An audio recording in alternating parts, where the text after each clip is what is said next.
রাতে আপনি ঘুমিয়েছেন, হঠাৎ স্বপ্নে দেখলেন আপনি কান্না করতেছেন, কান্না করা অবস্থায় আপনার ঘুমটা ভেঙে গেল।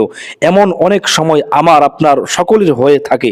আপনি যখন রাতে ঘুমান, হঠাৎ করে স্বপ্নের মাধ্যমে চিৎকার করে কান্না করেন, আওয়াজ করে কান্না করেন। কান্না করা অবস্থায় ঘুম ভাঙ্গার পরে আপনি চিন্তা করলেন, আমি এটা কি স্বপ্ন দেখলাম, আমার জীবনে কি হতে পারে, এটা কি খারাপ স্বপ্ন নাকি আল্লাহ তাআলার তরফ থেকে কোনো ইশারা? প্রিয় দর্শক, সাবধান হতে হবে। যদি আপনি এই ভিডিওটি সম্পূর্ণ না দেখেন, তাহলে কোনটা সত্য কোনটা মিথ্যা, কোনটা আপনার জন্য আল্লাহর তরফ থেকে ইশারা আর কোনটা আপনার জন্য বিপদ সংকেত হতে পারে, আপনি সত্য মিথ্যা মিল করতে পারবেন না। এজন্য অনুরোধ থাকবে ভিডিওর শেষ পর্যন্ত সম্পূর্ণ ওয়াচ করার জন্য। প্রিয় দর্শক, স্বপ্নে কান্না করা সবসময় খারাপ ইশারা নয়। তবে আমাদের মনে রাখতে হবে, আপনি যদি এমন স্বপ্ন দেখেন, স্বপ্নের মধ্যে চুপচাপ কান্না করতেছেন, কান্নার কোনো আওয়াজ নেই, শব্দ নেই, তাহলে এই কান্নার তিনটি ব্যাখ্যা হয়। প্রথমটি হলো আপনার দুঃখ কষ্ট দূর হবে, দ্বিতীয় হলো আল্লাহ তাআলা রহমত আসার ইঙ্গিত, তৃতীয় হলো আপনার রিজিক বৃদ্ধি পাওয়ার একটি লক্ষ্য। তাহলে আমরা জানতে পারলাম স্বপ্নের মাধ্যমে দুই প্রকার কান্না হয়ে থাকে। প্রথম কান্না হলো নীরবে কান্না, দ্বিতীয় কান্না হলো আওয়াজ করে কান্না।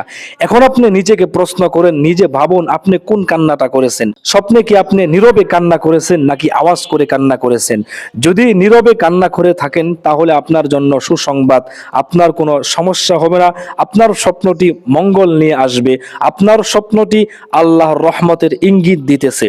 দ্বিতীয় কান্না হলো আওয়াজ করে কান্না, চিৎকার করে কান্না। এটি অনেক সময় সকলেরই হয়ে থাকে। ইবনে সিরিন রহমাতুল্লাহ আলাইহি কিতাবে লিখেছেন, চিৎকার করে কান্না করলে স্বপ্নের ব্যাখ্যা দুইটি হয়ে থাকে। এক নাম্বার হলো আপনার জীবনে কখনো দুঃখ আসতে পারে, দুঃখ আসবে, আমি সরাসরি বলতেছি না। স্বপ্নের ব্যাখ্যার মধ্যে প্রতিটি কিতাবের মধ্যে লেখা আছে যে আপনার জীবনে দুঃখ আসতে পারে, বিপদ আসতে পারে। যদি আপনি স্বপ্নের মধ্যে চিৎকার করে কান্না করেন, আওয়াজ করে কান্না করেন, কান্না করা অবস্থায় আপনার ঘুমটা ভেঙে যায়, তাহলে এই স্বপ্ন আপনার জন্য দুঃখজনক।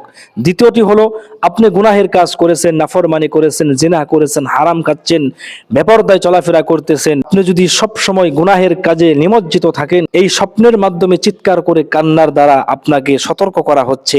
এজন্য যদি আপনি চিৎকার করে কান্না করে থাকেন, অবশ্যই আপনাকে সকালে ঘুম থেকে ওঠার পর ফজরের নামাজ আদায় করার পরে, ইশরাকের নামাজের পর 2 রাকাত সালাতুত তাওবা নামাজ আদায় করে আল্লাহ তাআলার কাছে পানাহ চাইবেন। প্রিয় দর্শক, এই ভিডিও থেকে আমরা জানতে পারলাম, যদি আমরা স্বপ্নের মাধ্যমে চিৎকার করে কান্না করি, আওয়াজ করে কান্না করি, কান্না করা অবস্থায় যদি আমাদের ঘুমটা ভেঙে যায়, তাহলে এটি আমাদের জন্য দুঃখজনক। প্রিয় দর্শক, এই বিষয় থেকে আমরা জানতে পারলাম স্বপ্নে নীরবে কান্না এবং চিৎকার করে কান্না করলে ব্যাখ্যা কি হয়। যদি এই ভিডিও থেকে আপনার উপকার হয়ে থাকে, অবশ্যই আমি বলবো ভিডিওতে লাইক দেওয়ার জন্য। আর যদি আপনি আমাদের চ্যানেলে নতুন দর্শক হয়ে থাকেন, তাহলে অবশ্যই চ্যানেলটি সাবস্ক্রাইব করে পাশে থাকবেন। আবার দেখা হবে কোনো একটি ভিডিওতে। এই পর্যন্ত ভালো থাকুন, এই বলে বিদায় নিচ্ছি। আসসালামু আলাইকুম ওয়া রাহমাতুল্লাহ।